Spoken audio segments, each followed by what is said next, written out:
To new revelations about the government's investigation into the shooting of Renee Good in Minneapolis. Multiple sources are reporting the FBI opened a probe into the agent who shot her before changing course. Here's Ian Russell. Yeah, Irina, this comes from sources close to both CNN and the Washington Post, who say the FBI briefly opened a civil rights investigation into Jonathan Ross before shifting to whether he was assaulted. New details tonight about the investigation surrounding the death of Renee Good.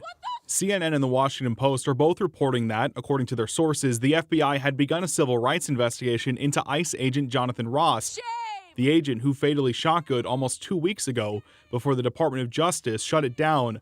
According to the Washington Post, the agent who initially reviewed the shooting found sufficient grounds to open that probe. Where law enforcement. This news comes just a day after the Deputy Attorney General for the Department of Justice, Todd Blanche, appeared on Fox News Sunday saying there would be no investigation. The Department of Justice doesn't just stand up and investigate because some congressman thinks we should, because some governor thinks that we should. We investigate when it's appropriate to investigate. And that is not the case here. It wasn't the case when it happened, and it's not the case today. Homeland Security Secretary Kristi Noem also appeared on national outlet Sunday, saying they are following the same investigative and review process that they always have under ICE and the Department of Homeland Security. After the civil rights investigation was shut down, the Department of Justice pushed for a criminal investigation into Good's widow.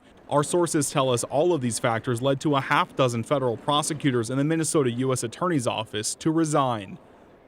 The FBI's rapid response account on X posted that they are still gathering evidence, but the Post says, quote, "The facts are the initiator and the facts do not support civil rights investigation."